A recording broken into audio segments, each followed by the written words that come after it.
आइए हम एकादशी की कथा सुनते हैं। इसके लिए हमें हाथ में तिल और फूल लेने होते हैं। तिल और फूल लेकर आप एकादशी की कथा सुनिए।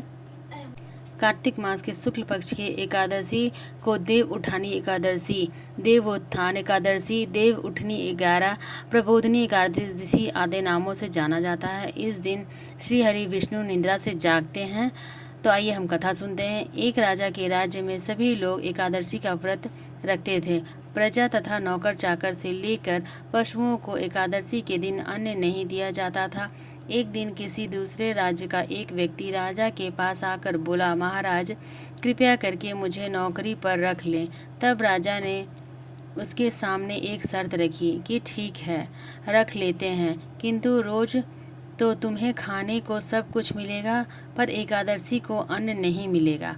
उस व्यक्ति ने उस समय हाँ कर ली, पर एकादशी के दिन जब उसे फलाहार का सामान दिया गया तो वह राजा के सामने जाकर गिड़गिड़ाने लगा, महाराज इससे मेरा पेट नहीं भरेगा, मैं भूखा ही मर जाऊंगा, मुझे अन्न दे दो। राजा ने उसे शर्त की बात याद दिलाई, पर वह अन्न छोड़ने को राजी नहीं हुआ।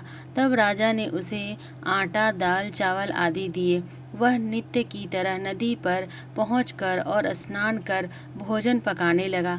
तब भोजन बन गया तो भगवान को बुलाने लगा, आओ भगवान, भोजन तैयार है।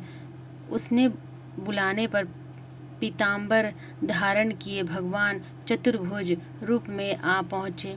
तब प्रेम से उन्होंने उनके साथ भोजन करने लगे।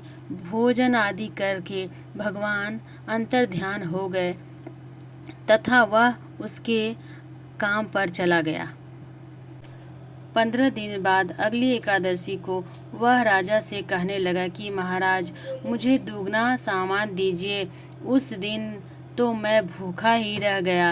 राजा ने कारण पूछा तो उसने बताया कि हमारे साथ भगवान भी खाते हैं, इसलिए हम दोनों के लिए ये सामान पूरा नहीं होता। यह सुनकर राजा को बड़ा आश्चर्य हुआ। वह बोला, मैं नहीं मान सकता कि भगवान तुम्हारे साथ खाते हैं। मैं तो इतना व्रत रखता हूँ, पूजा करता हूँ, पर भगवान ने मुझे कभी दर्शन नहीं दिया। राजा की बात सुनकर वह बोला, महाराज यदि विश्वास नहीं हो तो साथ चलकर देख लें। राजा एक पेड़ के पीछे छिपकर बैठ गए। उस व्यक्ति ने भोजन बनाया तथा भगवान को शाम तक पुकारता रहा, परंतु भगवान न आए। अंत में उसने कहा, हे भगवान, यदि आप नहीं आए तो मैं नदी में कूदकर प्राण त्याग दूंगा। लेकिन भगवान नहीं आए। तब वह प्राण त्यागने के उद्देश्य से नदी की तरफ बढ़ा। प्राण त्यागने का उसका दृढ़ निश्चय जान शीघ्र ही भगवान ने प्रकट होकर उसे रोक लिया और साथ बैठकर भोजन करने लगे।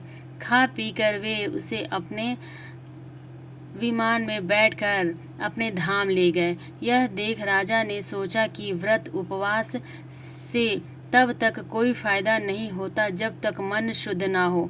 इससे राजा को ज्ञान मिला और वह मन से व्रत उपवास रखने लगा और अंत में स्वर्ग को प्राप्त हुआ। इस तरह से हमारी एकादशी की कथा समाप्त होती है। फूल और तिल को हम भगवान के चरणों में छोड़ देंगे और कथा सुनने के बाद हम आरती करेंगे, फिर पूजन करके प्रसाद वगैरह आप उठा सकते हैं। तो आप इस तरह से एकादशी, देव उठानी एकादशी की कथा सुन सकते हैं।